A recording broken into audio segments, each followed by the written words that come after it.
Oh, okay, everyone. Thank you very much for making the time this evening or this afternoon, depending on where you are, to join us on today's very special webinar, How EMF Affects Your Sleep and What to Do About It. We know you have a lot of things going on in your life, so we really appreciate the time that you've set aside to spend with us today. So, very quickly, what we're going to be covering today, we'll get into intros. That takes generally about a minute just to give a little more time for people to show up into the room and so you know who you're hearing from.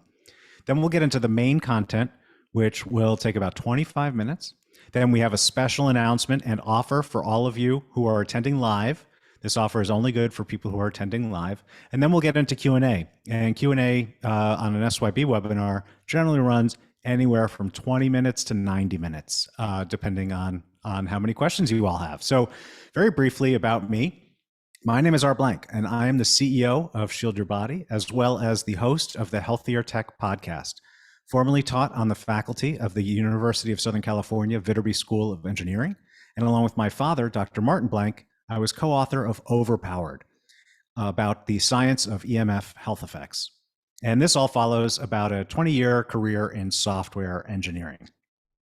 So today we're going to talk about a really important topic, sleep. If you want to experience truly optimal health, you must have optimal sleep. Sleep is when we heal and repair for the following day. It's when our nervous system gets a break, detoxification increases, and we have the opportunity to rejuvenate our bodies. Oh, right. Thank you, Cathy. I forgot to turn on my video. Thank you for the reminder. So when sleep suffers, your entire body suffers, sometimes leading to serious chronic health issues. In fact, poor quality sleep has been linked to a wide range of negative health conditions, ranging from heart disease and stroke, Alzheimer's, type 2 diabetes, reduced immunity, hormone dysregulation, and increased anxiety and depression, among many others. Quality sleep is so critical for your overall well-being, yet sleep disorders are at an all-time high. We can blame our sleepless nights on many things, but I am confident that our increased EMF exposure is one of the biggest reasons why many of us aren't sleeping as well as we should. Because this is such an important topic, I wanted to bring our senior EMF consultant, Cathy Cooke, to do an entire webinar focused on this specific topic. In fact, Cathy is an expert on sleep, and so I am going to let her take it from here. All right, thanks, R. Let's see, I'm gonna get my screen set up. I think you need to give me. Yep, you are now empowered, Cathy. Fantastic, thank you very much. Actually, I wanna go back here and do this. Okay, let me get this all squared away here. Okay, so as R said, my name's Cathy, and super excited to be here with everyone today to talk about my favorite topic, which is sleep. So for those of you that don't know me, I'll just introduce myself quickly so you know who I am and why I'm presenting this topic to you today. So as R said, I'm Cathy Cooke, and I'm a board certified holistic nutritionist and a certified building biology environmental consultant and a certified electromagnetic radiation specialist with the Building Biology Institute. So in my practice as a building biologist, I assess buildings for anything that could be causing health problems. So this could include indoor air quality, mold, chemical off-gassing, ventilation, combustible gas products, carbon monoxide, carbon dioxide, radon, and of course, EMF exposure. So I've combined holistic nutrition and building biology to address both the body and the environment to help my clients achieve optimal health. So I grew up in Kansas City, Missouri, but I currently live in Boise, Idaho. And if you'd like to learn more about my work, you can check out my website, which is on the screen here, wholehomeandbodyhealth.com. And so for anybody that's not familiar with building biology, I also strongly recommend that you check out their work at the buildingbiologyinstitute.org because they've got just a ton of resources over there. And I find their entire website to be really helpful and full of information. Okay, so let's jump into our very important topic today, sleep and how EMFs may be impacting you. So I am extremely passionate about this topic because it was sleep, or rather lack thereof, that shaped my entire career and really my entire life. So as a child and young adult, I actually slept very well. So good, in fact, that many people thought that I had some kind of illness because I slept pretty much all the time. And I was actually diagnosed with narcolepsy in my 20s. That diagnosis got removed since then. But in short, I could sleep anywhere, anytime, as much as I wanted, as long as I wanted. Like it was no problem for me. But then at the age of 30, everything changed. And I suddenly began to have very severe insomnia. So it was this huge switch, a 180-degree switch. And when I say severe, I mean I could go for days without sleeping at all. Some nights I might sleep for an hour or two, and some nights not at all. I mean, literally not even a minute. And if you know what it's like to not sleep for days, then you know how devastating this can be. So poor sleep affects every single part of your life, from how you feel to how you perform at work, to your relationships, to how you eat, how you exercise, your mood. I mean, literally everything. And let me tell you, when I wasn't sleeping well, all of those things were greatly impacted. And I know that it is really no way to live. So when all of this started, I was living in Alaska and I was working for the Red Cross. And really, I was living my dream, both living in Alaska and doing such important work like disaster relief and helping other people learn life-saving skills like CPR and first aid. I was really loving my life. My work was more than satisfying. Alaska was just beyond amazing. I had great friends, a really strong community, and just so much going for me.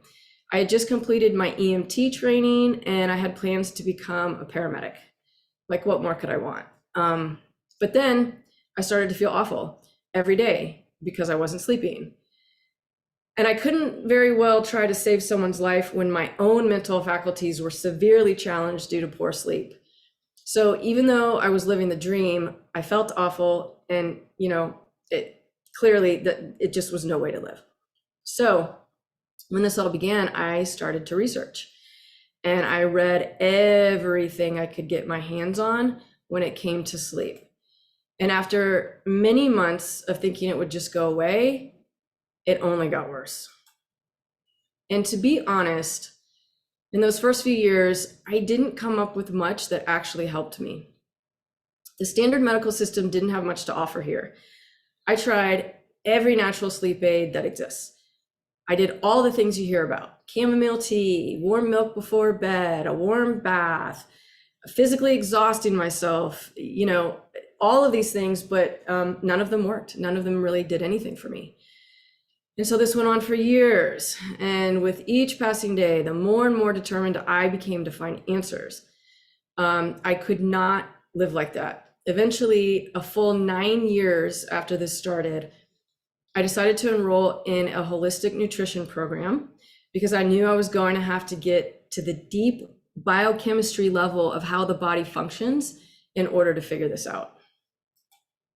And so I went all in, and I learned a ton about how the body works. It was a great move, and I love my work as a nutritionist. So eventually, I had everything dialed in with everything I had learned, and I had the best diet in the world. I balanced my blood sugar. I was eating loads of antioxidants. I was meditating regularly, exercising every day. I was doing all the things. Yet still, I was not sleeping like I should have been. So I did make a lot of improvements during this time, but there were still nights when I didn't sleep at all. And, that was unacceptable to me. And clearly there were things that I was missing. So fast forward a few years, and I finally started to take notice of the topic of EMFs, which had kept coming up in my research. So after a long period of denial, I finally decided to pay attention. And then one day in 2015, I decided to put this to the test. I did an experiment where I decided to keep my phone turned off and put in a drawer for a full week, and I unplugged my Wi-Fi. And let me tell you, the results were nothing short of miraculous. Not only did my sleep immediately improve, but so did my anxiety, my tinnitus or tinnitus, I say tinnitus, which is ringing in the ears, my irritability, and a few other lingering symptoms that I just couldn't make any improvement on. So that, my friends, is how I became a holistic nutritionist, building biologist, and a sleep expert with a background in nonprofit management and emergency medicine. So it's like that old saying, I didn't choose this job, it chose me. And that's, very true for my situation. Okay, so maybe now you're asking, how exactly are EMFs related to sleep then? Well, what we know through the work of some very talented researchers is that there are several mechanisms by which sleep can be impacted by human-made frequencies. One of the primary ways that EMFs affect your biology is through oxidative stress. So I encourage you to look up the work of Dr. Martin Pall if you want to dive deeper into the science here. Dr. Pall is one of the foremost researchers regarding EMFs and how it affects you on a cellular level. The basic premise is this: increased intracellular calcium ions can act to stimulate nitric oxide synthesis. This leads to the creation of peroxynitrite, which leads to free radicals and ultimately oxidative stress. So to put it maybe more simply, all of our cells are supposed to have adequate calcium on the outside, but only a small amount on the inside, and that is controlled by a voltage gate. And when we come into contact with human-made EMFs, those voltage gates are interrupted and they're artificially opened, allowing for a bunch of calcium to get inside the cell. And from that, we get oxidative stress. So in addition to this pro-oxidant activity, other researchers like Dr. Magda Havas, Dr. Martin Blank, Dr. Reba Goodman, among others, have made some astonishing discoveries about how EMFs heighten the body's stress response. And we all know how devastating chronic stress can be and how that directly can impact our sleep. And we also have evidence that EMFs can weaken the blood-brain barrier. So given these mechanisms caused by EMFs, what kind of biological responses can we expect? So here's just a few. Single-strand DNA breaks, double-strand DNA breaks, breakdown of the blood-brain barrier, like I just mentioned, male and female infertility, numerous cognitive issues, mood disturbances, sleep disruption, cardiovascular events, and the list goes on. So studies have shown that the increase in both calcium ions and nitric oxide can happen, get this, everybody, it can happen in less than 5 seconds, all right? So take a second to think about how long you actually spend on your phone every day. Is it more than 5 seconds? For most of us, it probably is. I know we have a very educated audience here, so for some of you, you might not use a cell phone, which is amazing, but most people are definitely on their phone for longer than 5 seconds a day. So really, we all need to know that this constant exposure to non-native EMFs can cause a host of issues. And for many of my clients, disturbed sleep it's really the most common symptom. So studies have shown that even very weak EMF exposure can disrupt melatonin production. And you can find these studies online. You can look them up on PubMed. EMFs are widely known to cause nervous system disruption, making it more difficult for you to relax and unwind at night. EMFs can also increase anxiety and irritability, which directly affect sleep quality. I also have numerous clients that experience headaches, heart palpitations, and musculoskeletal issues from EMF exposure. Clearly, these will affect your ability to sleep well. And really, this is just the tip of the iceberg. So you can see how important it is to reduce your EMF exposure if you want to get the best sleep possible. Okay, so now the question is, of course, how do you do that?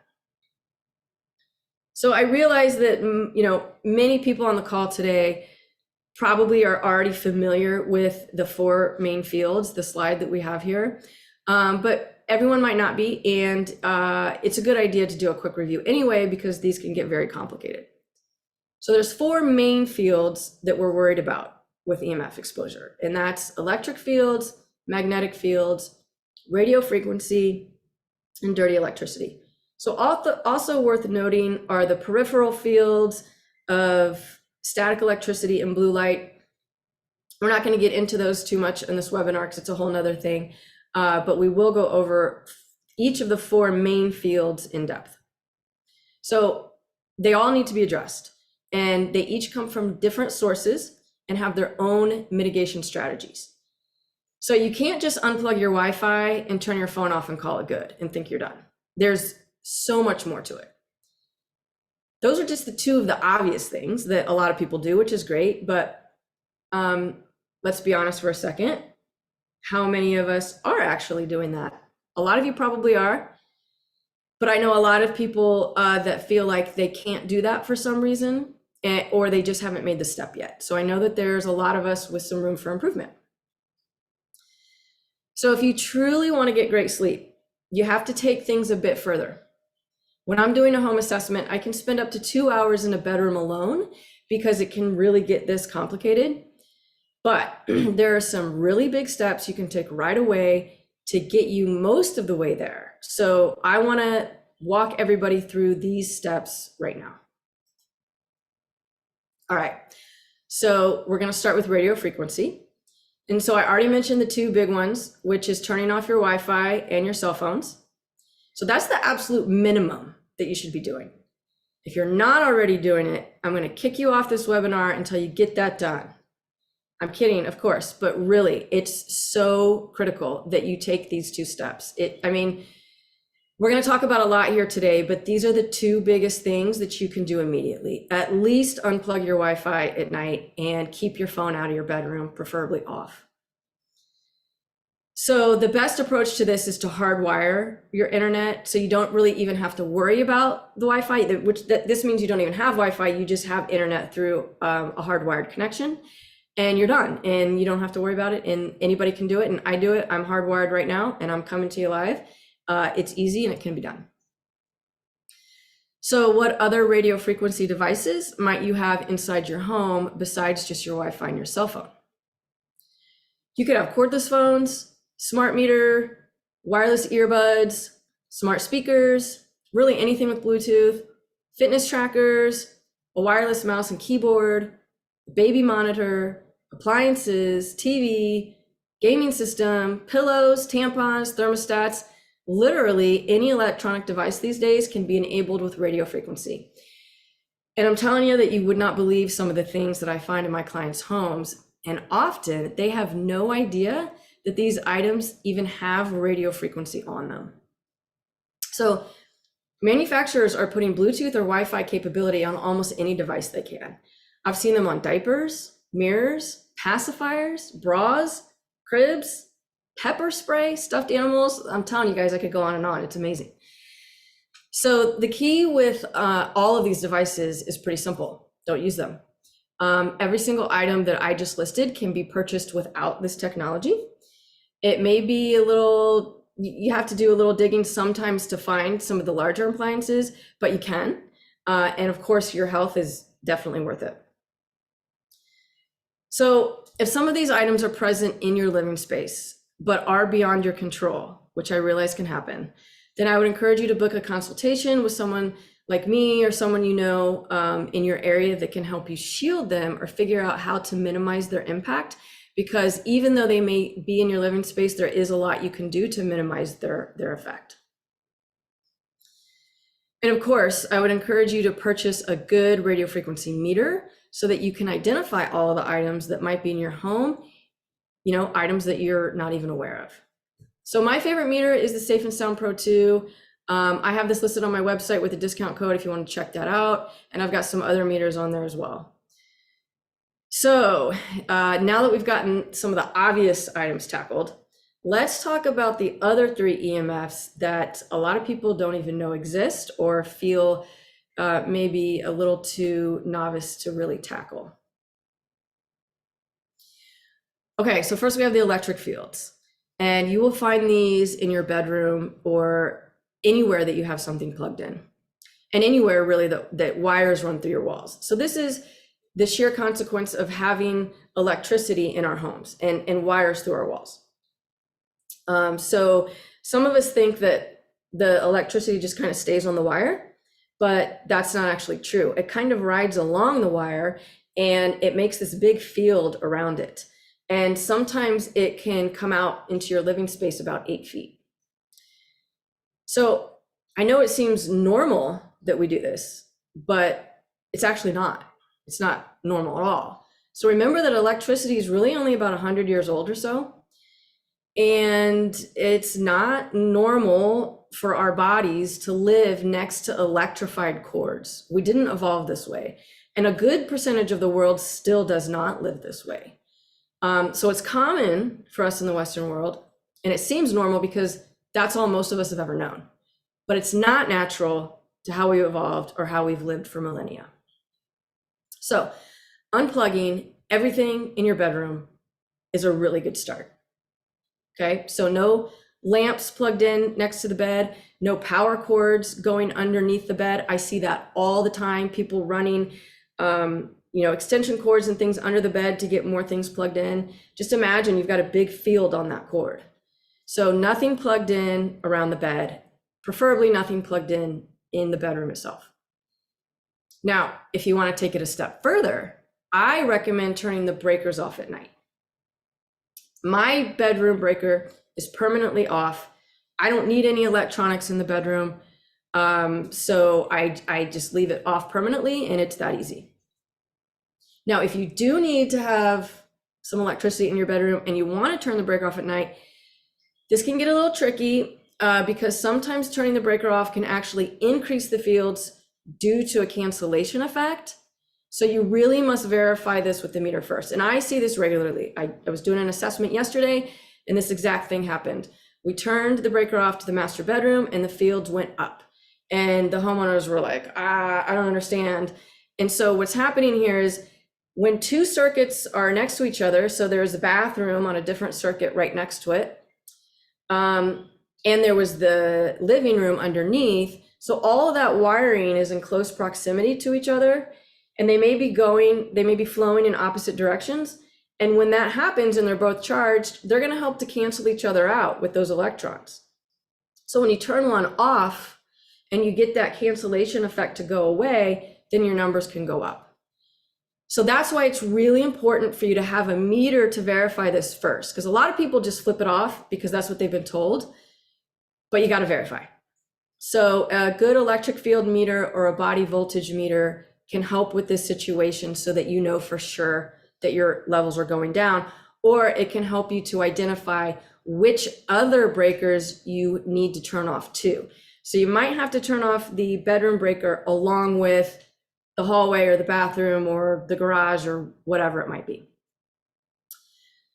Okay, so once you've tested that and you've established which breakers to turn off, you can install a kill switch to make it really convenient. This is a box that an electrician installs at your breaker panel, and then you've got a remote, so you hit a button and you just disengage the breakers from that remote, and it's really convenient. So I don't recommend flipping your breakers on and off every day, as that can create a safety hazard over time. So we don't typically recommend that, but these kill switches are make it very convenient. Or just keep it off permanently if that's an option for you. Okay, so I also want to encourage you to pay attention to the electric fields you're exposed to during the day. So even though you're creating a lovely low EMF sleeping environment, those accumulations during the day will add up and cause disrupted sleep, even if your sleeping environment is clean. So you need to pay attention to where you're spending time during the day as well. And for many of us, we're getting the highest exposures at our work or office environment. So we did actually an entire webinar on how to reduce your fields in your office, which I would strongly encourage you to watch, especially if you're spending lots of time on a computer. It's posted on the Shield Your Body YouTube channel, so I would recommend that you go check that out if you haven't seen it already. It's a really good webinar packed with tons of great information, so I just strongly recommend that. Okay, so, just trust me, all of these fields can really dramatically impact your sleep. You might feel like a big task right now, but really once you do it, I mean, I just can't tell you how worth it is to just do it. All right, so now let us move on to the magnetic fields. So admittedly, this one can get a bit complicated, as magnetic fields can be a little bit elusive and sometimes difficult to track down. So you definitely need a meter for this one. Otherwise, you have no idea if they exist in your home or not. So some of the common sources of magnetic fields come from, could be overhead power lines or buried power lines. It could be wiring errors throughout your house. It could be current on your water pipes. It could be current on your gas pipe or your cable line, or from point sources like appliances, like, I often find them on refrigerators, things like blenders, hair dryers, electronic toothbrushes, electronic shavers, things like that. So, like I said, there's no way to know whether you have magnetic fields from your power lines or on your water or gas line or any point source without testing it with a meter. So this is why a professional assessment is really important, or getting your own meter to test. You can, however, limit your exposure from point sources even without testing. So for example, I don't ever want you to place a bed, chair, couch, or something like that on the other side of a wall where a large appliance or a breaker panel is. So you want to get several feet away from a point source like this. Actually, just last week, I did an assessment for a physician friend of mine who had a refrigerator, and the couch where he spent a lot of time was on the opposite wall of the refrigerator, and we were getting huge magnetic fields on the couch where, he would nap sometimes and work sometimes. And so, just moving the couch away to the other wall was preferable, or away from the wall a couple of feet will help a lot. So really make sure that your bed, anywhere you spend time, is not on the other side of a large appliance like that. Okay, this also is true for digital alarm clocks. So I know that might be hard to believe, that such a tiny little small and simple device could be dangerous, but actually these small digital alarm clocks have some of the highest magnetic fields I measure. So if you have to have one, I suggest you put it on the other side of the room. Even better, get a battery powered clock. You can actually use the alarm on your phone as long as the phone is in airplane mode with Wi-Fi off and Bluetooth off as well. Okay, I also suggest limiting your exposure to things like electronic razors and toothbrushes. Now, mind you, the amount of time that you're using them is minimal, so it's not a huge deal, but if you're sensitive and you have a non-electric option, then why wouldn't you just choose the safer version? And just like with electric fields, remember to keep wires and other devices at a distance from you.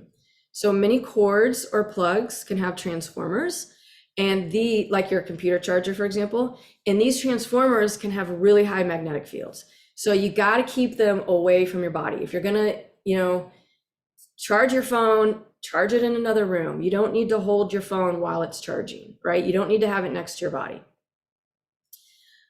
So again, do your best to keep electronics of any kind out of the bedroom, right? So if you do have a meter and you find that you have high magnetic fields from sources that you can't identify or control, then you really need to have an assessment with a building biologist so that they can help you solve the issue.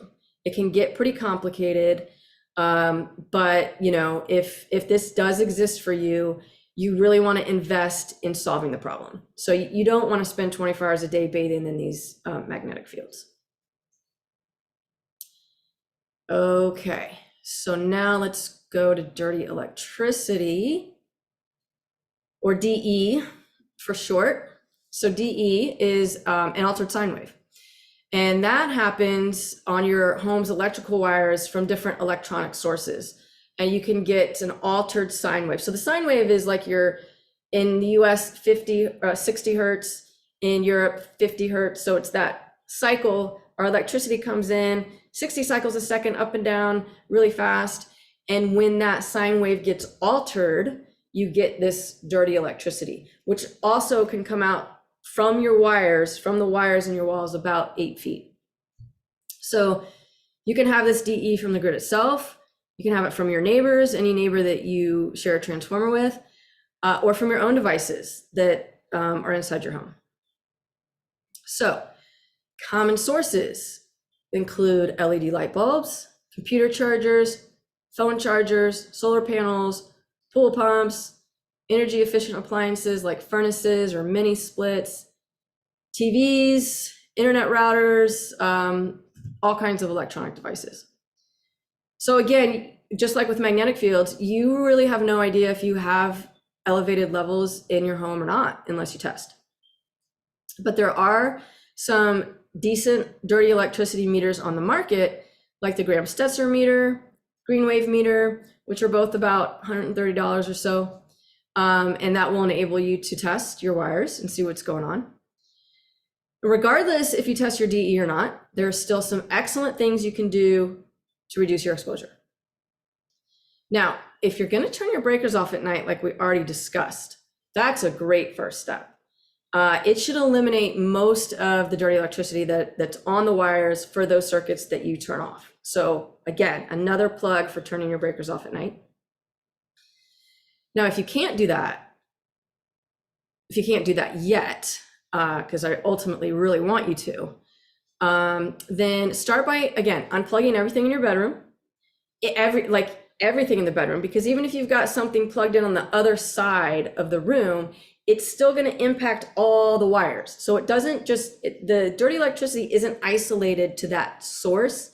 It's going to get on all of your wires and impact you way on the other side of the room too. So if there are some appliances that you really must have, I still want you to keep them as far away from the bed as possible. But if you can get battery powered versions, definitely do so. There's most things you can get battery powered these days. So if that's an option for you, definitely do it. Okay, ultimately, it is a really good idea to test. And I've got actually a really good tip for you now that I'm thinking about it. If you don't have a meter, you don't have an oscilloscope, like this picture here on this slide is my oscilloscope that I use. If you don't have one of these, you don't have a Graham-Stetzer or a green wave meter, you can use an AM radio. And it is a really awesome tool to have. You can pick up a small handheld AM radio for 20, 25 bucks. And what you do is you tune it down to 520, the lowest AM radio station, and you listen for static, and you're going to hear just normal, radio static. And as you move it around the room or wherever you are, as you get close to a source, you're going to hear that static go crazy. So it's a really good way to identify where that dirty electricity may be in your room. I do have a video on that on my YouTube channel too, if anybody wants to watch that, but it's pretty easy. Just listen for the static changes and you'll hear it because it's pretty obvious. And then you'll know where the dirty electricity is.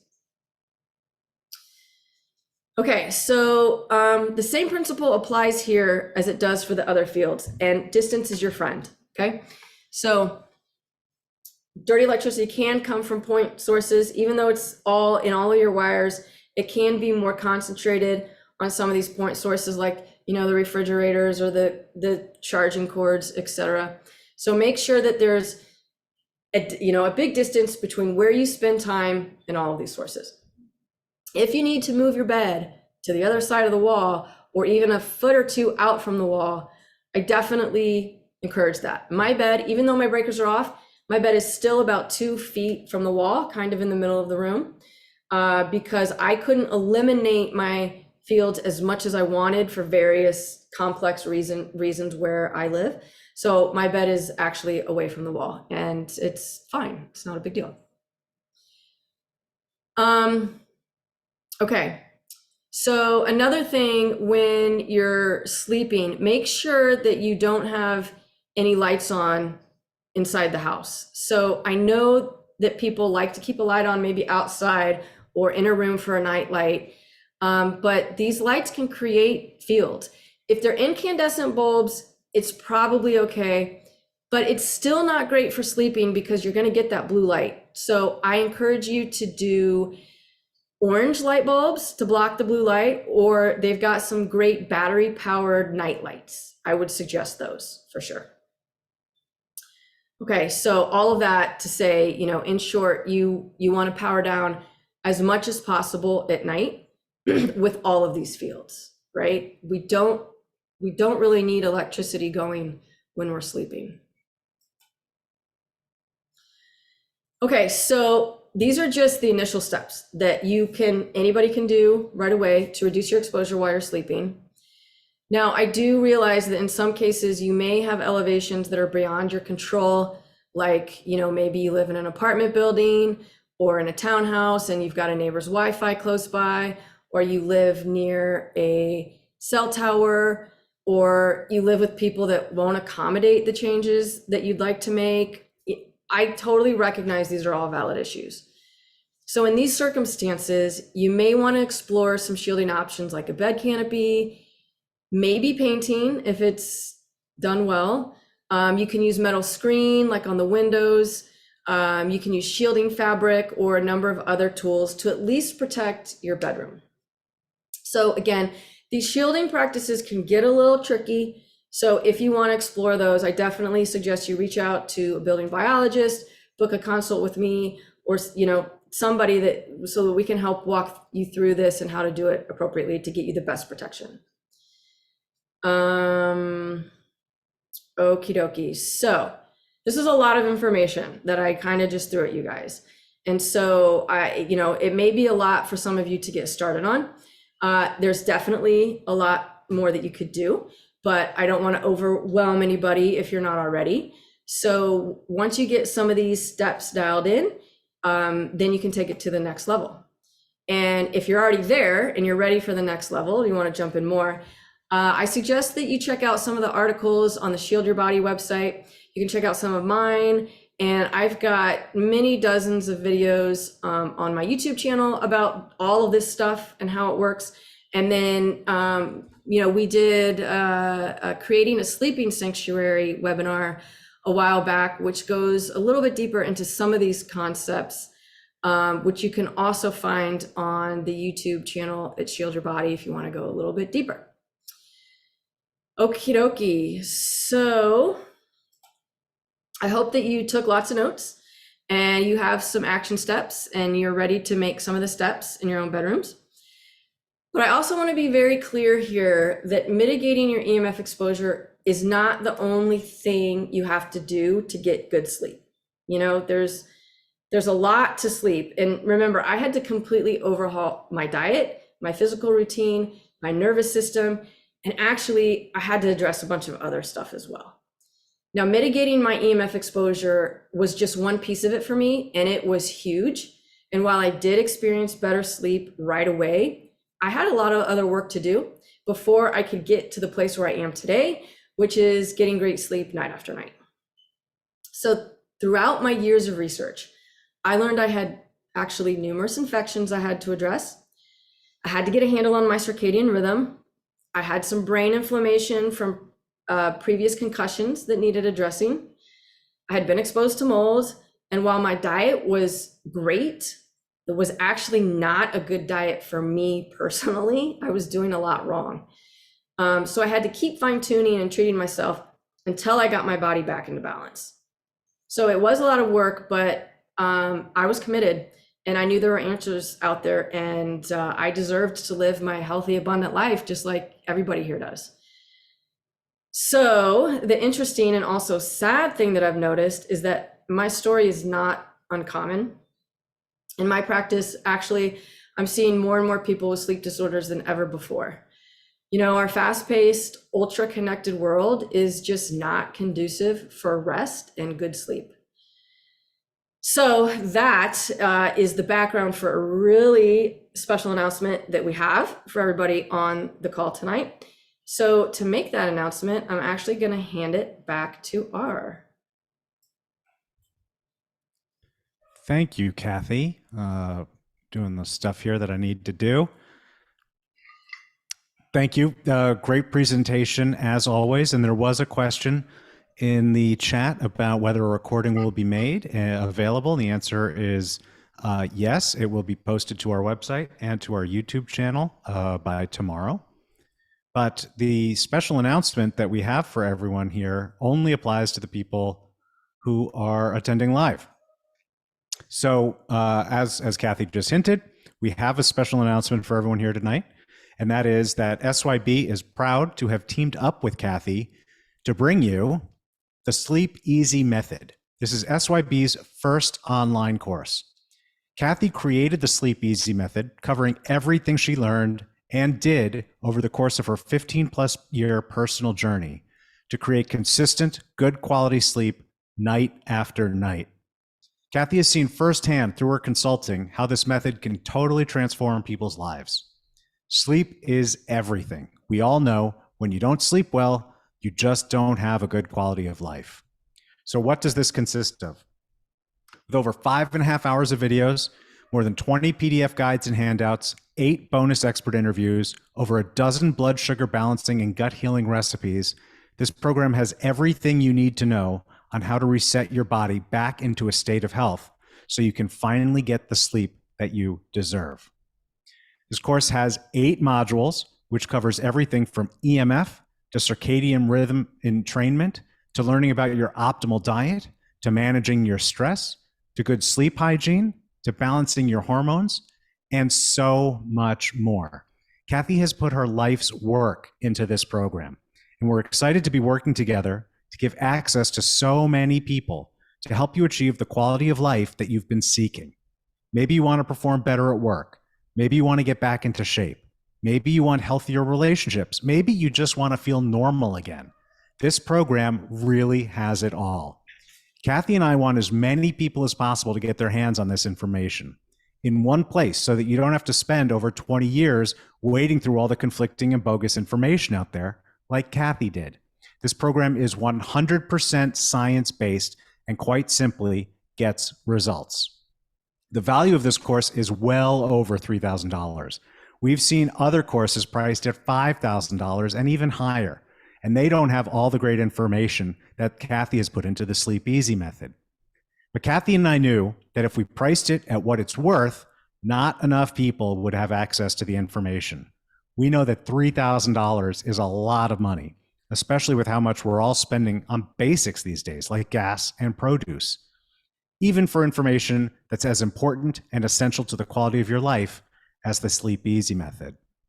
So we talked about making it available for just $500, which is more than fair for all the value in the course and the results you'll see. But again, with everything going on in the world right now, Cathy and I wanted to give more people access to this vital information. So we decided to make this intensive workshop available for just $299. I mean, that's an incredible value because it includes 8 modules, over 5.5 hours of video lessons, over 20 PDF handouts and articles, Cathy's personal recipe book, all of this coming from a certified building biologist and certified EMF expert, which you can experience from the comfort of your own home on your own schedule with 1 full year of access. But wait, as they say, there's more, because tonight only, for those of you in attendance on this webinar, and I want to underscore, this deal is only for the people attending this webinar, we're making the Sleep Easy Method available for just $99. And remember, we're offering you a 30-day money-back guarantee. If you're not completely satisfied with the amazing information you're getting, just contact us for a complete refund. Nothing to return, no hassle. So remember, this is for tonight only. You can get Cathy Cooke's amazing Sleep Easy Method for just $99. You'll want to visit the URL you see on the screen. That's shieldyourbody.com/sleepeasy, and then enter the coupon code SLEEPWELL at checkout. And again, remember, this expires at midnight tonight Pacific time. So to get the best sleep in years, act now. And so with that, we have time to get into Q&A, question and answer. Let me just give me 1 second here to get things set up.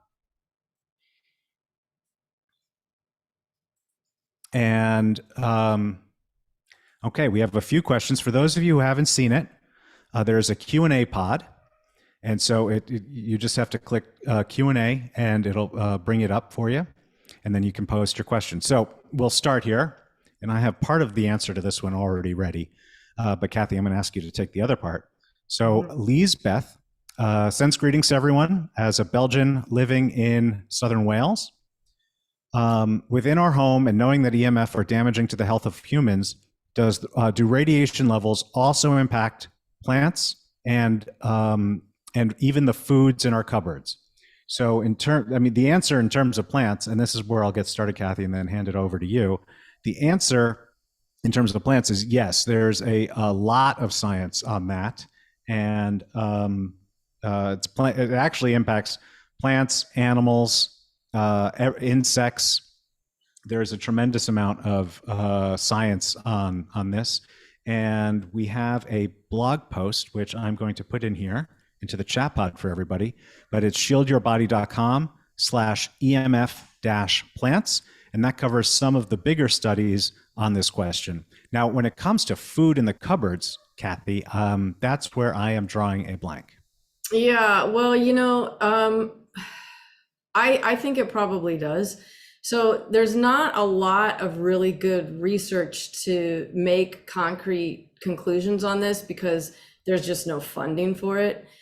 But there's been, plenty of just kind of anecdotal research about, somebody puts a piece of bread next to the Wi-Fi router in one, in another location that's, far from any sources, and the piece of bread next to the router will get really moldy really fast, much faster than the control piece, et cetera.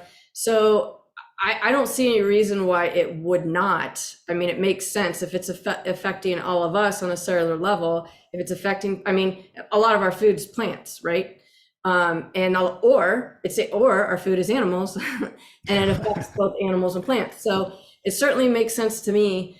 It's not generally living. We've picked it or killed it or whatever it is that we have. So that's a little bit different. But there's a lot of bacteria on our foods. That's why our food goes bad. There's mold and bacteria just naturally occurring. And we do know that EMFs will aggravate mold and bacteria. So it makes perfect sense to me that it will affect our food as well. Yeah. And the one thing I'll add to that, and I don't have any of the studies handy, is that I know that there is research into the impact that microwave ovens has onto the molecular structure of the food that we cook in microwave ovens. Now, that's a much higher power level of EMF than what we're talking about here with ambient, but it is non-ionizing EMF exposure. Well, you bring up a good point there, though. It is higher level, but now we've got smart refrigerators and smart ovens, and we're bringing that power to our food source, closer and closer to our food sources anyway. So yeah. Okay, so next we have anonymous attendee who asks, so Cathy, answer this however you see fit.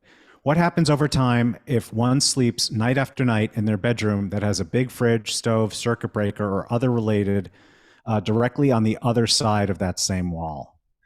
Yeah, well, so we don't know because it affects every single person differently. It's like smoking. One person could smoke 2 packs a day every day of their life and be perfectly fine and live to an old age, where another person can do the exact same thing and die very young from lung cancer. So it's a similar thing here. We don't know how a specific person is going to react to this exposure, but on the worst case scenario, there is plenty of research showing that magnetic fields, that's what I would be concerned about here, magnetic and electric fields, that over time, a large exposure can lead to some of the things that we mentioned, DNA breaks, which could lead to things like cancers, cognitive decline. So we're looking at things like Parkinson's or Alzheimer's, blood disorders like lymphomas. I'm not trying to scare anybody, and that's by no means does that mean that that's going to happen to somebody, but there are increased possibilities of that happening with long-term exposure. Thank you. Another anonymous attendee asks, what if the Wi-Fi router is not in your condo or apartment, and so you cannot turn it off? Is there a mitigation strategy? Yeah, so I'm gonna assume that, let's say you're in a condo with four individual units and the router's in the middle, or you all share it or something. That is a challenging situation. So there's a few things that you can try. One is, if this is a small enough community, you can have a conversation with the people that use that router and talk about maybe getting something like a low EMF router, which would be like the JRS Eco router. I do have a link to that on my website if anybody wants to check that out. But that router pulses with about 90% less frequency. So you still get your signals, everybody would still get their signal, but it's not as harmful on a biological level. So that is one thing that you could try. Another thing is, if you have access to that router, you could get an Ethernet cord to it and then get that Ethernet cord to your device. And that actually will help dramatically, because remember, this is all about distance. So if you're just using Wi-Fi because you have the Wi-Fi router and you're like, well, there's no point in hard wiring, I would disagree with that. You still want to hardwire your device because you're getting the radio frequency coming out of your device and the router. So if you're able to get an Ethernet cord to that router and plug in your devices, that would be hugely helpful. And then the last thing that you might be able to do is shield a wall or something where, to where the router may be penetrating your living space. Now, I can't give real specific recommendations on this without testing it. I do, again, have a video on this. I was at a client's home who was in a townhouse, and she was on the corner unit, and she shared a wall with her neighbor where she was getting a lot of penetration from their router, and we used aluminum vapor barrier to shield her entire wall to block that radio frequency from coming into her unit. So that may also be a solution, but again, that gets a little bit tricky without testing. But all three of those things could help a lot. Thank you. Okay. Marnie asks, have you ever found a relationship between restless leg syndrome and EMF? She reports that her RLS feels like electricity gone crazy. Yeah, Marnie, that's a great question. I have not found very direct research studies on this topic, but I have thought about it a lot, because I have felt the same way. Before I mitigated my EMF exposure, I thought I had RLS. My mom has it. I thought, oh, I got it too. But when I mitigated, I haven't really ever felt that again. It's also, RLS can largely be a mineral imbalance, iron, calcium, heavy metals that can make us react with that feeling. And when we've got heavy metals in our body, then they are going to react more strongly to the EMFs. So again, this is a situation where who's going to fund a study on that? I mean, I wish that there was a lot of money to fund this kind of research, but unfortunately there isn't always. So we don't have a lot of, double-blind, placebo-controlled, whatever, blind studies on it. I didn't say that right, but I personally feel very strongly that there is a very direct connection between the two. So yeah, if you're able to reduce your exposure, I would be very interested to see if that helps you. Thank you. Okay, I did not read it. Okay, so another anonymous question. If we have a few laptops in our bedroom that we put all on sleep setting before we go to bed every night, and we leave them charging directly in outlets 4 feet from our feet and 5 feet from our head, is sleep setting with outlets that far away of little to no effect on our bodies while sleeping? So they're asking, what I gather is 4 and 5 feet a sufficient distance to mitigate impact? They're charging. Well, We have, well, laptops plugged in. Yes, charging directly in outlets. 4 to 5 feet is typically a pretty good distance. You know, most things will drop off within a couple feet, but not everything.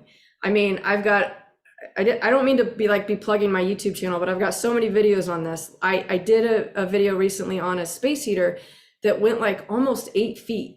I was getting fields from it really far. That's an anomaly. It's not usually like that. Usually 4 to 5 feet away is okay. I would prefer a bigger distance, but the problem with this is that it's charging. And so the charging very well could be putting dirty electricity on your power lines. And then the wiring in your walls, that can go out about 8 feet. So it'd be cool if you could charge them, unplug them. I mean, you know, if you could charge them, say you power down an hour or two before bed, charge them then and then unplug it before you go to bed. That would be the better thing. Thank you. I'm not sure I fully understand this question, but Alexandra asks, is it good enough to have lamps plugged into a strip I can turn off? Yeah, I know what she's saying. Okay. Yeah, it's good. So you have a power strip, and then you got your lamp plugged into the power strip, and then you just hit the power strip off. So I recommend that a lot for people. It generally will completely take care of that electric field. However, I have seen 1 or 2 weird circumstances where it didn't work. I don't know why. I'm assuming there was something wrong with the power strip. So, you know, that could happen. Generally, yes, that is a very good behavior, but it's always worth checking just to make sure. Thank you.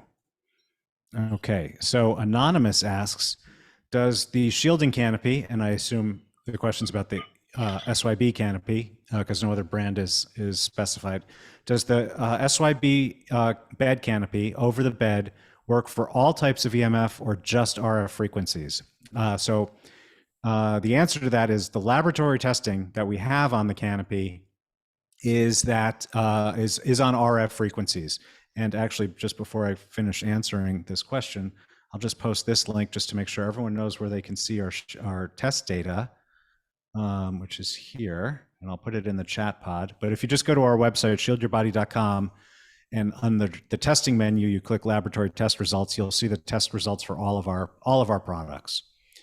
Now, the reason the answer to that question is a little bit more involved is Cathy is actually going to be performing testing on this, because we have not in a laboratory, but outside of a laboratory, we have results with consumer grade meters that indicate it might be protective against magnetic fields.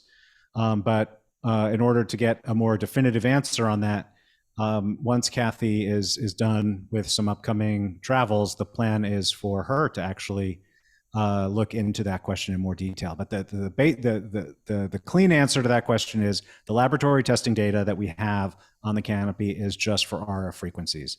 Cathy, is there anything you would like to add there? No, I mean, well, yeah, I guess I'm talking, so that means there must be.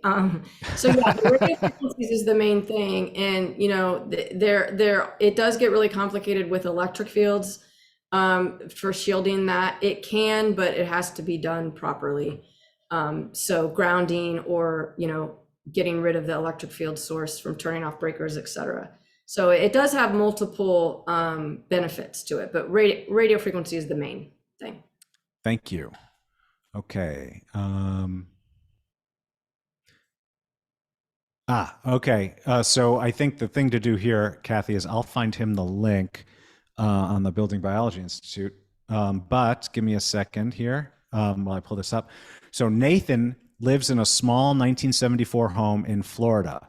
Before he invests in the Sleep Easy method, he desperately needs a building biologist to find and fix issues. Mm-hmm. Cathy, do you recommend anyone in Florida? And How much can Nathan expect to pay? Yeah. So I have a couple colleagues in Florida. It depends on where in the state that you are. He didn't And yeah, say. okay. Yeah. So you're putting the link in there to find the building biology, find an expert. Yeah. Uh, Should I do BBEC or EMRS? I guess EMRS. Yeah. well, do BBEC because that includes Oh, he EMF. says north of Tampa.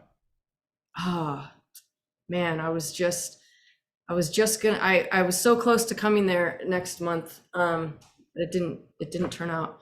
Didn't happen. Nathan, I just posted a link in the chat pod that has a list of building biology environmental consultants and their locations. Yeah, yeah. And as far as how much you're gonna pay, boy, it's all over the board. I mean, I would say on the low end, about $100 an hour. On the high end, depending, you say a small home. On the high end, 1,500 to 2,000 just for a couple of hours.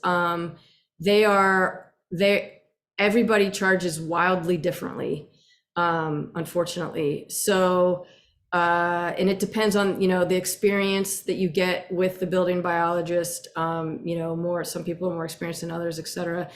And we do, we travel. I mean, there's going to be people around that you could also pay for travel expenses to get to you. So yeah, there's definitely we could find someone for you. Excellent. Thank you, Cathy, and thank you, Nathan. Okay. Oh, okay. So another anonymous thoughts about temperature of room, ideal total sleep time, how to reset circadian rhythms, use of sound machines or music. Now that's obviously a broad question, Cathy, so you don't have to go into detail on everything. But let's start with temperature of room and total sleep time. Yeah. So all of these things I actually get into in the course with a lot more depth. But temperature is going to be different. It's temperature, sleep time, going to be different for each person. But generally, you want the room cold. I mean, ideal sleep time is very, very person dependent. Typically that's somewhere between 7 to 9 hours. How to reset your circadian rhythm. I mean, I've got an entire module on this inside the course. And it is, again, something that, is kind of dependent on your habits and where you live. But, you want to get into rhythm with the Earth's own rhythm, right? So you want to think like the Earth, think like the sun. I would suggest, I mean, like I said, the program's got just some really good content around that. And then the use of sound machines or music, again, person dependent. I prefer quiet. I prefer that people get used to, I wear earplugs. It's weird at first, but I prefer people do that so that you don't become reliant on a specific outside exposure. And sound machines can also, I mean, if you're listening to music, you've got an EMF present to some degree. So I prefer people get used to silent. Thank you. Yeah, I'm a big fan of earplugs and eye shades.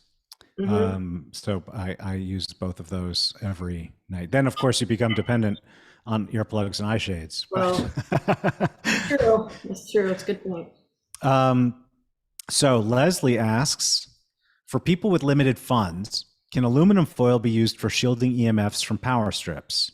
If so, how? Not really. Aluminum foil is going to be too thin for power strips. Basically what you want to do is buy a shielded power strip. They exist. So there's a website called electrahealth.com that has shielded power strips, and that's the best thing you can do. The aluminum foil won't do anything for like the magnetic fields that come off it. But again, distance is your friend here. So keep your distance. Thank you. Okay, this one is going, I'm curious it doesn't have a clean answer, so I'm wondering how you're going to answer it. But it's Nathan again from Florida, who asked, "What's worse, cell phone or Wi-Fi router?" They're all, we don't know without testing them because they're all different. Yeah, and the use cases are different too, right? Because your cell phone is going to be on you or near you for extended periods of time, whereas a Wi-Fi router kind of stays in place, and when you leave the house, it doesn't leave the house.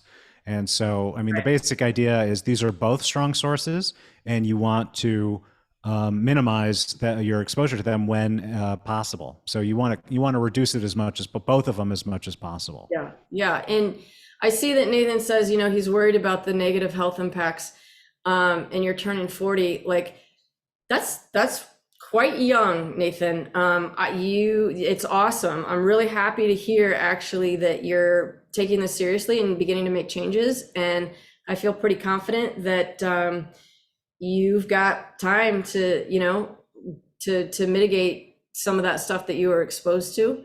Getting good sleep and healthy behaviors. And, so I actually have a whole thing, a pretty comprehensive document on supplementation in the program on how to mitigate the oxidative stress that has happened from our exposure. So that would probably be pretty valuable for you too. Sorry. Thank you, Cathy. Someone reported that the coupon wasn't working, and so I am working now to fix it. Let me. Okay, well, why don't you? I can see questions, so why don't you? Oh, you see them? Okay, great. Yeah, please do while I get this taken care of. And whoever anonymously reported that, thank you. Okay, so another anonymous attendee says, "How do you mitigate magnetic fields if you cannot turn off the breakers?" Woo, boy, big question. Okay, so it depends on the source of the field. Okay, so is the magnetic field coming from a wiring error inside the house? Is it coming from your outside power lines? How you figure out the source is you use your meter, and as you get closer to the source, you'll see those readings go up. So if I'm outside and I have a high magnetic field and I walk toward the power lines, it's going to go up and up and up to a point. And so a power line will have an arc around it. So I'm going to have a higher field in the arc, and then I might pass under that arc kind of underneath the power lines, and it might go down a little bit. But, you get the general idea that as you get closer to the source, you're going to figure out where it's coming from. So if it's from your power lines or neighborhood distribution lines, there really isn't anything you can do about that. That's outside of your control. If it's from inside your home, if it's a wiring error, then when everything is, like if all the lights are off and things are unplugged, it should go away, because magnetic fields are from current flow.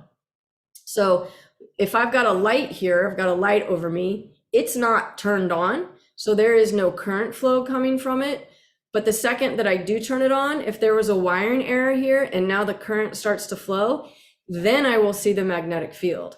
So if you've got things, lights are turned off, you're not running a space heater or something that's going to draw current, then it won't be there.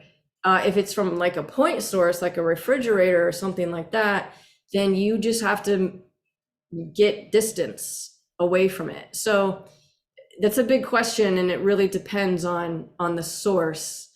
That would be a good example. If you've got a really specific question, book a consult with me or talk to somebody that can help you figure out what the source is so we can help you mitigate it. Thank you. And Cathy, which question was that? How do you mitigate magnetic fields if you cannot turn off the breakers? Great, thank you. Okay, and now just to tell everyone, the coupon is now working. I apologize for that error on the site, but the coupon is now working. So thank you, anonymous attendee who reported that. Okay, can you be that sensitive to that the canopy bed will not work? I get the kind of gist of the question. I'm not exactly sure specifically what the question is. So I guess maybe that you're so sensitive that the canopy won't work? Yeah, that I would guess people can react to canopies, you know, and for different reasons. So there could be a couple things going on. It's a very much a catch-22 because it's the sensitive people that need it the most, but it's the sensitive people that could also react the most.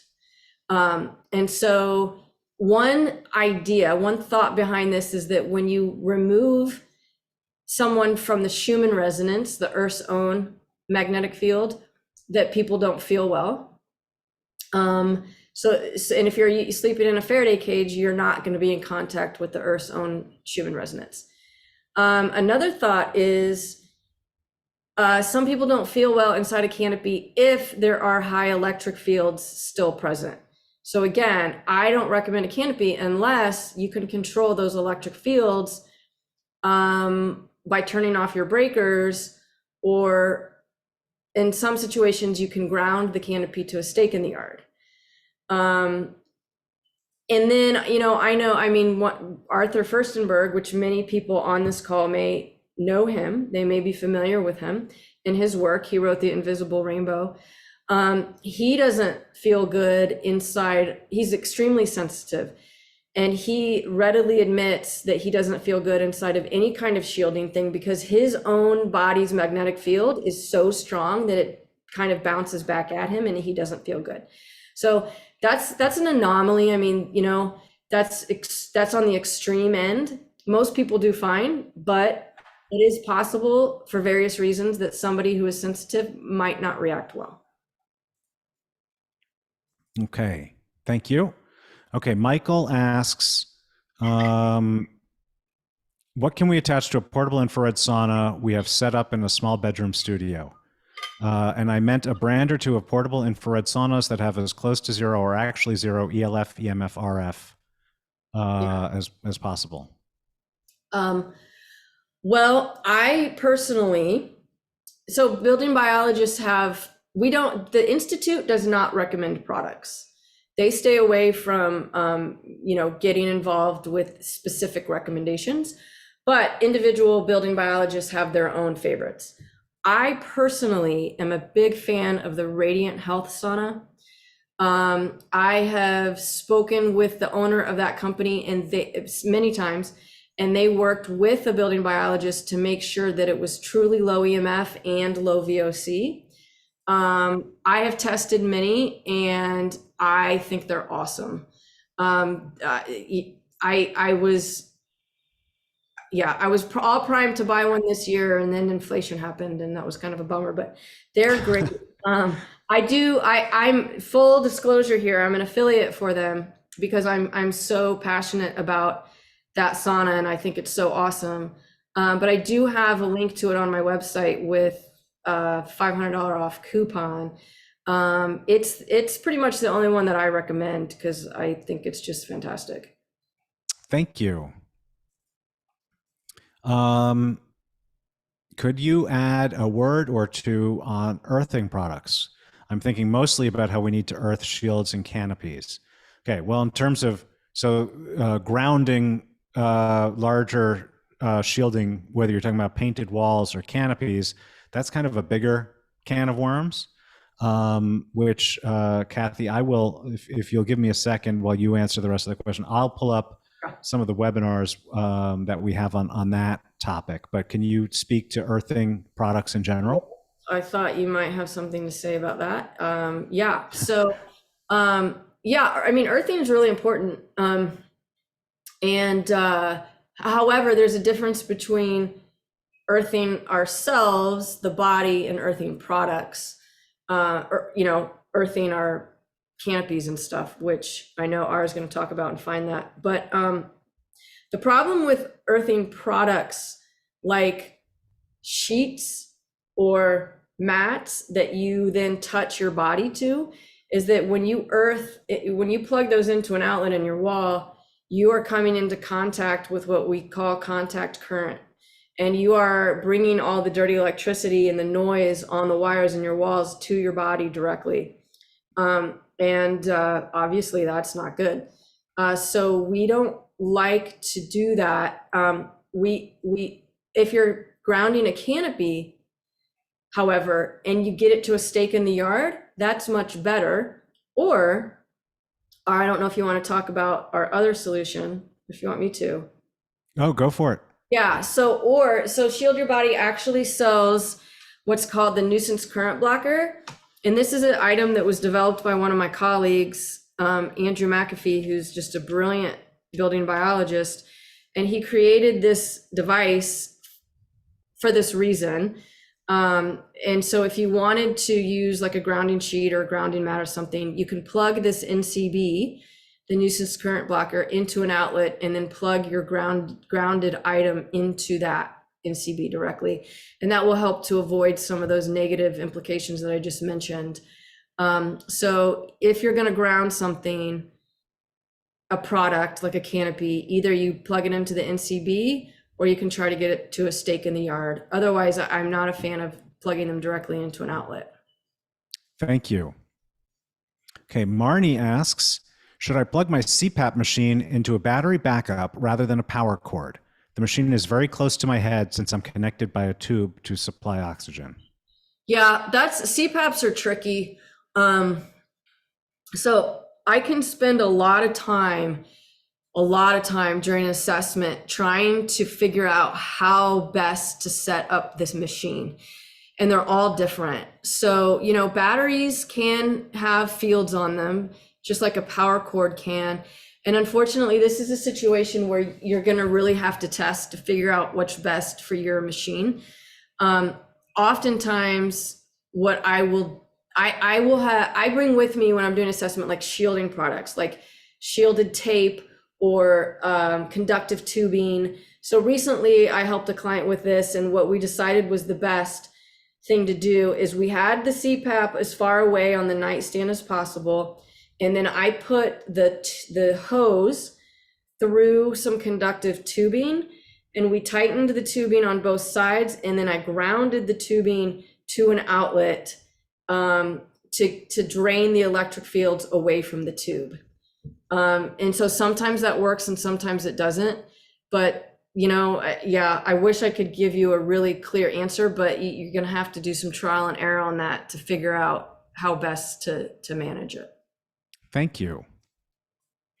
Okay, Anonymous asks, is there an online network to hire very EMF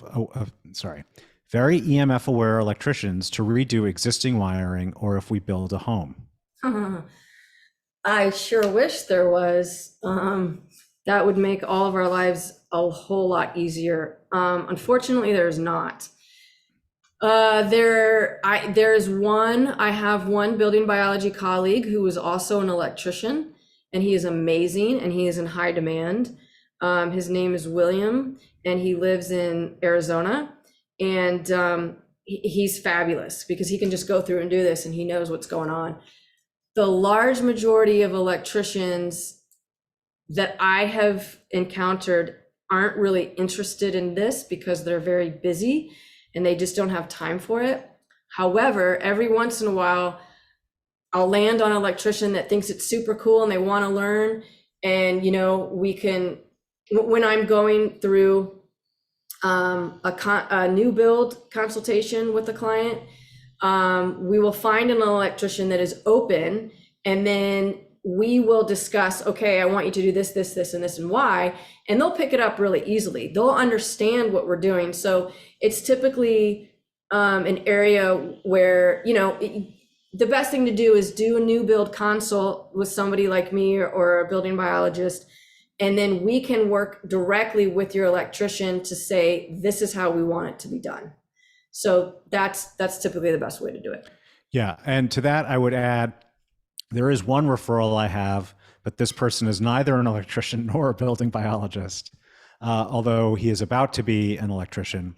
And that is Andrew McAfee, who invented the NCB, the nuisance current blocker. He's based in North Carolina, but he sometimes travels, and I'm going to put his URL in the chat pod right now, and that is homeemftracing.com. And he also is aware of other electricians. There's not, as Cathy said, there's not a whole lot of electricians who are aware of EMF, and there's not a whole lot of EMF people who are expert or sufficiently skilled at electrical wiring. So it's a very difficult kind of place to find that overlap. But that is another resource for you. He's a building biologist, isn't he? No, I don't really. I didn't think that he was. I know he teaches. He helps teach at some of the courses at the Building Biology Institute, but I do not believe that he's a BBI or BBEC. We'll have to look into that. Okay. Okay. Okay, there's one more question currently in the pod, and if you're holding it up, if you have a question and you haven't typed it in, now is the time, because when we finish the last question is when we finish the questions. Speaking of earthing, I was wondering if certain mattress cover materials are inherently harmonious with our bodies for laying on our latex mattress every night. Also, any words on earthing strategies to consider when returning from MRIs, CT scans? Yeah. EMF, yeah. Okay, so certain mattress, well, I mean, it's natural materials, organic cotton, silk, linen. I mean, those are the materials that are going to be the best. We don't want any synthetics. If you've ever done, laundry with polyester shirt and you take it out and that cracking and that static electricity, oh, it drives me absolutely insane. I don't have any synthetic materials in my bedroom or my clothes or anything because of that static electricity. So, I don't know if it goes further, like, silk is gonna, have some synergy with the latex, or I don't know. But in general, organic cotton is probably going to be the best thing that you can find for sheets or mattress cover. They do make organic mattress covers in organic cotton. So that's what I would suggest. Thank you. And yeah, Cathy, just to that, I would add, Cathy was a guest on season 1 of our Healthier Tech podcast. And after that interview, Cathy, I went out and I bought a ton of linen clothing because, I spend a lot of time working and so I most of the time now I'm wearing linen clothing whenever I can. So, and that came out of the chat with you. I was very moved, as well as vegetables for breakfast. That was another thing that I eat a lot of vegetables, but it never occurred to me that I could eat them for breakfast too. And so, so you had a real impact on me. All right. So everyone, and there's still a lot of you in the room. So, we got one in under the wire here, Cathy. So Susan asks, is there a product you recommend to use when traveling and aren't able to turn off the Wi-Fi, like a sleeping bag? Yeah, there are. So Less EMF sells a travel sack, which is like a little sleeping bag, which is a full enclosure, and then it's got mesh like at the top for your face head area. Mm-hmm. You could try something like that. I suggest trying it out before you travel because some people like it, some people don't. Dr. Mercola also sells a tent. It's like a travel tent. I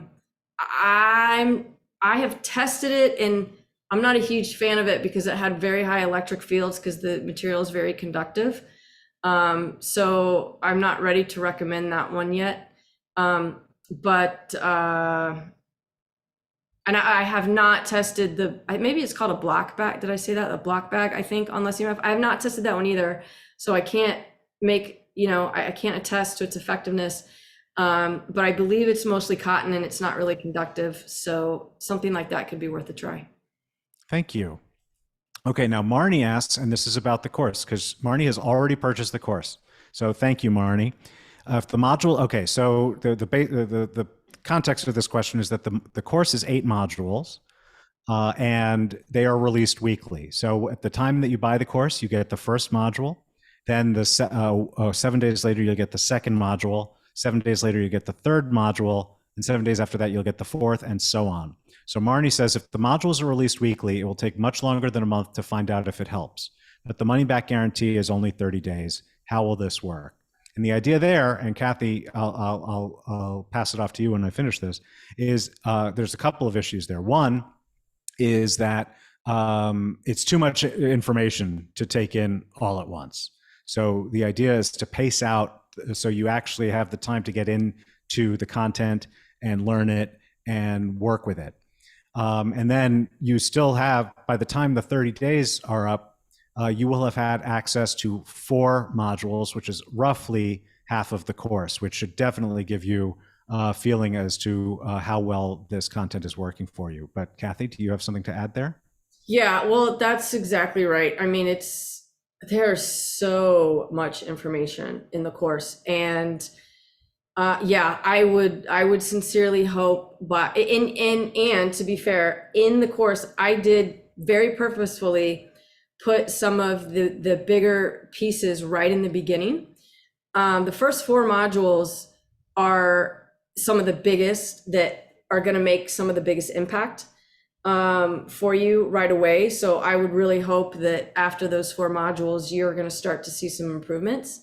And yeah, I mean, it's just, there's so much information. It's just too much to give all at once, because you'd be overwhelmed and you'd probably not do it. So we really needed to drip it slowly.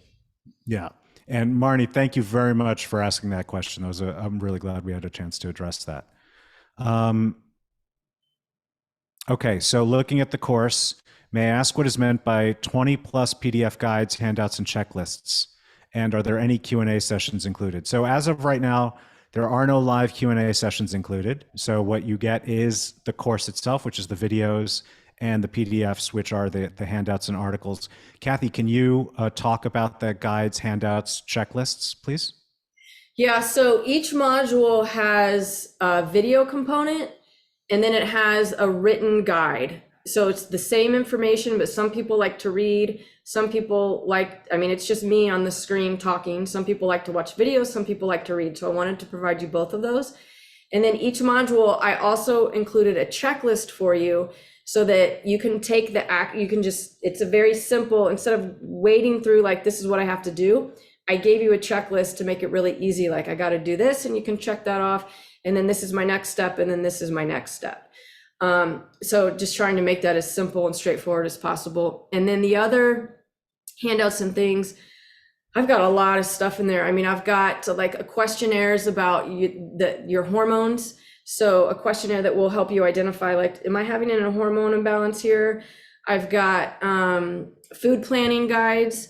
So, so I go a lot through the optimal human diet and why I think that certain foods are better for you than others, and how to balance your blood sugar. So I've got a guide on how to balance your blood sugar, and then a food chart to where you can plan out your food for the week. I've got guides for you to make sure that you're getting in your proper exercise and your stress relieving techniques. I've got, 15 to 20 different recipes. So just a lot of bonus information to help the content flow better and to help keep you on track, along with additional information to make all of the action steps much easier for you. Thank you. Another question, can the course be downloaded? And the answer there is the PDFs can be downloaded, they can be printed, they can be saved. The videos you need to be online to watch. But the enrollment includes a year of access.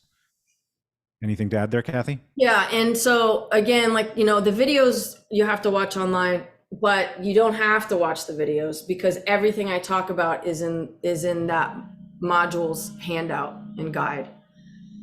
So all of the information is there that can be downloaded. Yeah. I think we have sorry, it's just jumping around.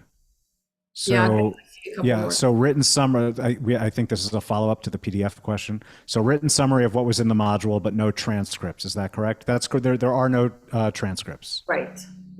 That's correct. So yes, it's a summary, but there's also some ancillary additional information. So for instance, Cathy, I know that your recipes are also delivered in PDF format. Yeah. Yep. Yeah. Okay. Sharon asks, do I get an email from SYB or somewhere else with the course? Yes, once you purchase, you get an email from SYB. including the instructions on to access the course, but it's also something you can access. Once you purchase it, you can access it by going straight back to our website, and it'll be in the, hold on, I'm realizing here I'm sharing screen, so I can do this. Once you purchase the website, once you purchase the course, it will be available right here on the shop.shieldyourbody.com website. But yes, you will also receive a confirmation email. And Stephanie, I don't know if you can, are you in the, if you are in the room, could you please see if you can chat directly with Sharon to get her information? Thank you. Okay, another question. Can you give the course as a gift? And if so, how is that done?